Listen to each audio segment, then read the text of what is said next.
Britnie Turner once again absolutely decimates my brain with her definition of strength, and most importantly, how she ties it in to her and her family's creation of the best physical body imaginable.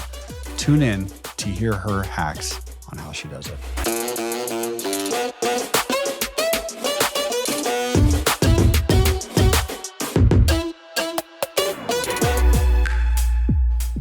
Stepping Up or Stepping Out. You know, Step Up's a really good movie.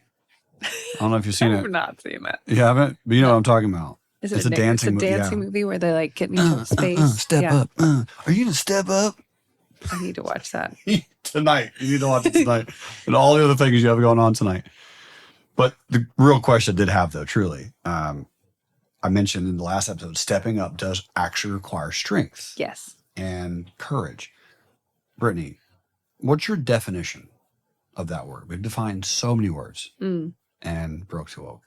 What does strength mean to you? I actually have a Elevate Strength Summit because it's one of the core pillars of whole life success. It is one of the things that you've got to have organized in your life, because if not, you are truly robbed from being a powerful force for good.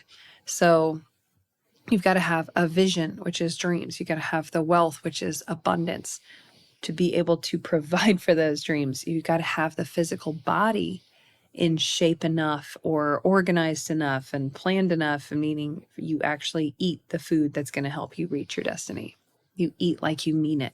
You eat like you believe that's reality. And so strength is super important. Again, as somebody who has never been sick before, has never gone through long-term physical hardship like that, I feel so blessed that I never have before pregnancy. But that was lit. It's not just, again, like, I didn't feel good. This was violently throwing up every single day, waking up 3 times a night to go hurl your guts up. It was awful. And again, I was really awakened to how important true strength, true wellness, true health really is, and how powerful of an investment it is. Because again, I had something wonderful coming and I had a deadline, and I knew that I would be able to be back to my normal self or work towards that and all those things. It wasn't a terminal illness, but what can I do now to prevent ever being in a physically ill situation again? And it's not that you're focused on the illness, it's focused on your wellness, because to be the best Britnie, to be feeling inspired, your feelings have a lot to do with it. Your physical feelings, when your body's alarming you that something's wrong, it's very distracting to try to think past that. So strength is about the mindset required to be able to accomplish that vision that God's putting on your heart, these dreams that you want to take place in your life, but it's also investing in your body according to those dreams. What does strength mean to you? I got to pause on that one for a second. That's good. That's good. Because I don't think a lot of people have connected the dot of investing into your body so that you can fulfill your calling. Yeah, that's the whole point of it. Because if not, this is not a modeling competition. This isn't what... Although you've won one of those before. I mean... Yeah, you got a medal. It's not that we're trying to be in accordance with what society says is beautiful this week. No, that's not what we're talking about. And it's not about hating our body into being in a different shape. No. It's about understanding what's required of you, and therefore you get to work out so that you get to have those amazing memories with your grandchildren. Right. Or you get to do those rescue missions, or you get to hike to that mountain. You get to see this, and you get to be there fully present, not with the alarms going off because you never prepared for it. Prepare for these dreams to happen and start living like it. Yeah. No, I think it's really fascinating. I do. I like that definition a lot. The investing.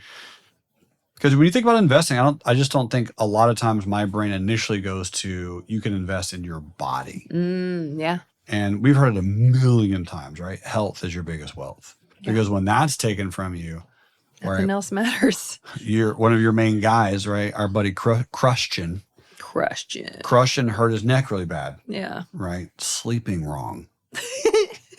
I think that's what he said. Correct me if I'm wrong, Christian. I think he's like, I just slept really poorly.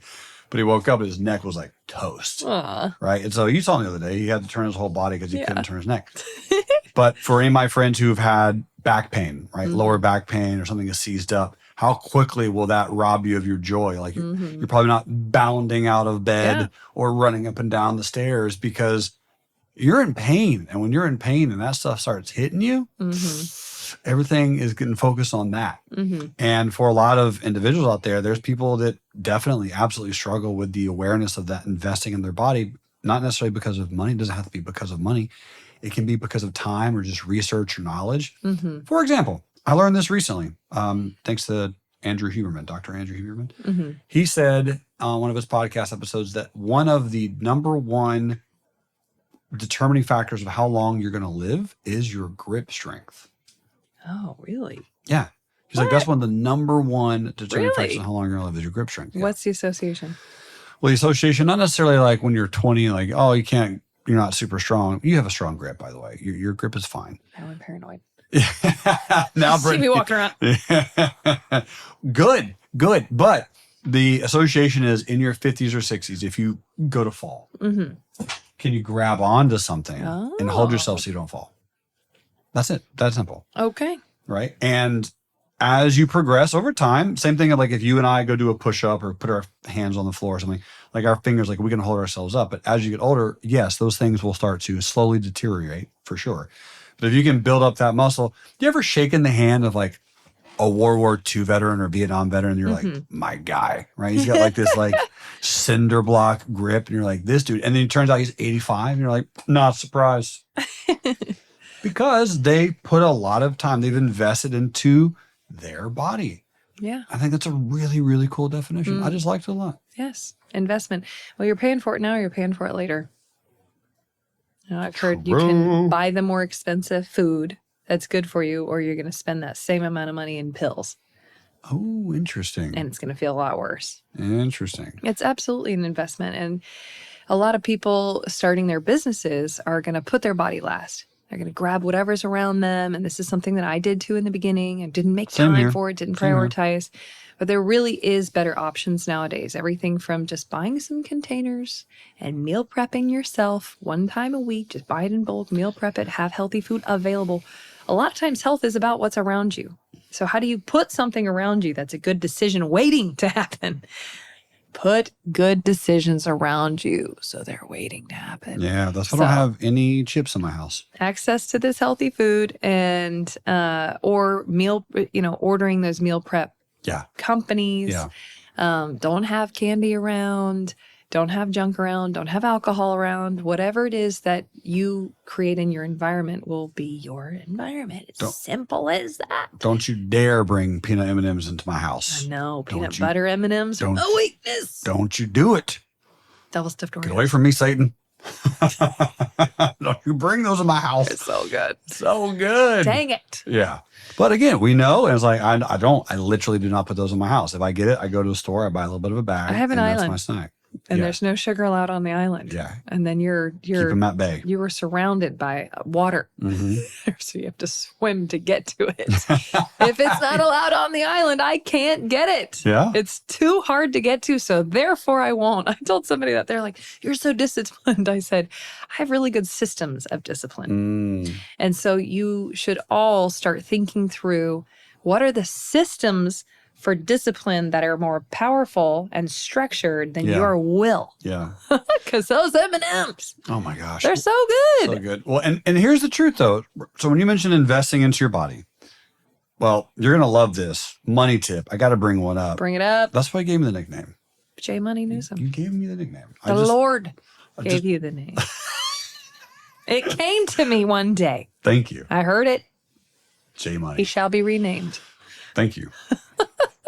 You know this to be true. Meal prepping will also save you tons of money. Lots of money. A lot of money. And you will get healthier and you will lose weight and get shredded. Absolutely. Gentlemen, right? If you ain't got an ab to be found, hello, right? Not a single ab anywhere. You can't see it. Even in the right, mirror with the lighting and you kind of like stand sideways and squint. Even if then you don't get a singular ab, it's a food thing. I hear it all the time. Abs are made in the kitchen. And so if you want more abs to show, I got one singular ab. It's like right on the top left. It's a nice one. But if you wanted all 6, you simply eat more protein, you cut down sugar, you move more, and you eat a little bit better. Just eat less food or eat less calories than you burn every day. Have a little bit of a caloric deficit. You're going to lose weight eventually. Abs are going to start popping. I mean, it's not about starving your way into it. No, it's about eating the right food. Yeah, for sure. The right food. Yeah. I mean, 1,800 calories is a lot. It could be one meal at McDonald's or 2 to 3 really good meals on the island. I mean, as a bodybuilder, we focused on what are your macros? Yep. You know, in order to accomplish these dreams and to look like this vision and where I am now and the timeline associated, how many grams of protein, carbs, and fiber do I need to eat a day? These are things that you outline. Strength, right? Yeah. Well, each person's dreams are different. Sure. Your goals are different. That's what's fun about the word bodybuilding is you can build the body you want.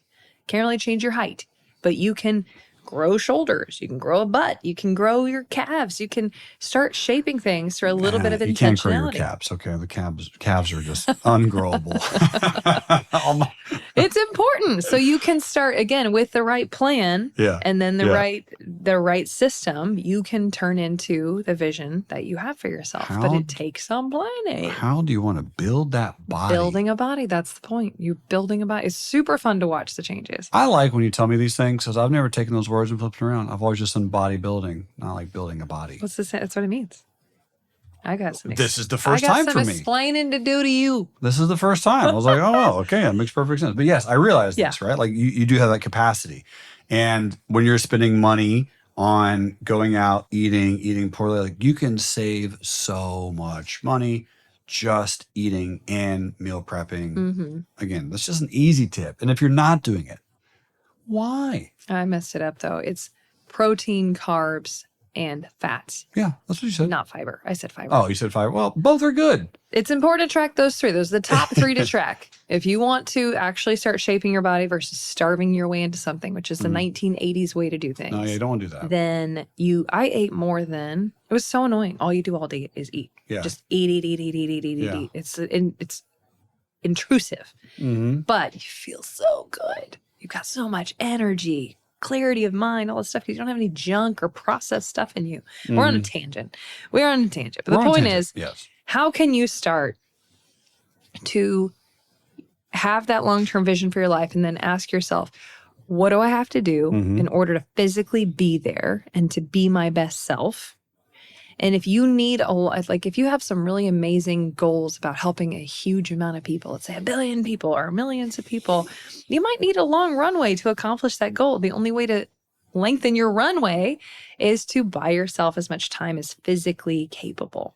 Again, what can I control? Things can always happen, of course, but what can you control? You can control what you put in your mouth. You control your supplements. You control your movement. So start investing in that and be like Gabby. With no excuses. This chick can't walk. And she is doing these insane movements in a wheelchair. She has every excuse in the world to be mad at life and to quit or to just sit there and say, I can't. But she says I can, or how can I? And I just think that's amazingly impressive. And so you might not be able to do this thing, but what can you do? One of my best friends, Whitney Weiser, got freaking run over by an SUV. They said she'd never walk again. Less than a year or something, I don't know, the next year or 2, she not only is walking, but she's on the Olympia stage as like a top 15 bodybuilder in the whole world. Guess what? In the globe. Whole world. She couldn't lift weights the way she used to be able to lift weights because her back's all like jacked. So she had to learn a new way to lift weights and get the same result. Let's go, Whitney. How do you lift weights in a different way in your life around these physical limitations to still get the results that you want? Let's find a way. And again, if there is a terminal illness in your body and there is a lot going on, obviously we understand there's a lot of grace, but there are solutions. And you might be the one called to figure it out. And so you're the one called to pave a way to open the door for this solution for so many other people. Keep focused on what you want. Try to focus on the life you want, the dreams you want, not the disease. Come on. Come on. Easier said than done. Oh, yeah, for sure. Absolutely easier said than done. But we have seen too many people healed by having a vision and having the faith to start getting back there. We've heard all these diagnoses of you'll never walk again. And it's hard because it really does work for people. Might as well try. Yeah.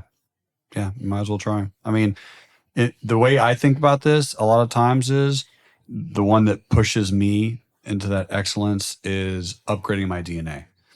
I don't know if it's real. I don't know if you can do it. It's irrelevant to me. It's cool. But it's a shift of what I want to do for my lineage, for my family. Because I got kids, aka some boys, just run around. Lots of men. Lots of men everywhere. I want those boys to produce amazingly healthy children and so on and so forth. But if I can do things now that my dad or my dad's dad or my dad's dad or my mom's and so on and so forth, they never done. They've never accomplished. They couldn't even dream possible. If I can start slowly chipping away at those things and then doing them better and doing it for me and doing it for my family's lineage and doing it from a place of servitude. When we do a memorial workout at the Ariel, I mean, 95% of the time, I always do it for my Uncle Billy, right? He lost both of his legs in Vietnam. And I would always, ever since I was a kid, would always do anything physical. Anytime I ran, I would always do it for my Uncle Billy. Didn't have legs, right? And again, he was also in a wheelchair. And so being able to just know that I can now do something for him that if he had the abilities to do, he would do. He would be there. He would roll around in the mud and do the workout and do the lunges and do the squats. And so the strength for me, the ideal, that future visioning of who you are, that future journaling of what's the greatest, healthiest physical version of that body and what am I doing and how am I doing it? That's what's allowed me to just live at such an optimal physical level and be a ridiculous athlete in my little small vein of athleticism, to then just allow that DNA to get upgraded so that I can pass on for future generations. I love that. I wonder how much of it is actually shifting DNA. Probably nothing. Versus your kids know what you set the standard of possibility, and now it's possible for them. True. Yeah.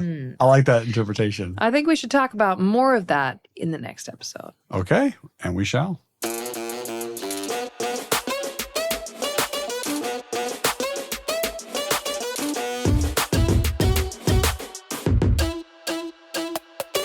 I'm getting a lot of questions from people on what is the G-Force Entrepreneurs Program. I am not teaching you how to be an entrepreneur 101. What I teach you in G-Force Entrepreneurs is everything that I've learned over the last 12 years on how to get clear on your purpose, how to be so clear on how that infiltrates its way into your entire personal life that you then go build a business and or stream of income to fund that beautiful story becoming reality. Now, with that, we're going to design business plans, brand plans, and all of the different tools necessary to be able to accomplish that vision is available to you through G-Force Entrepreneurs. Go check it out at broketowoke.com.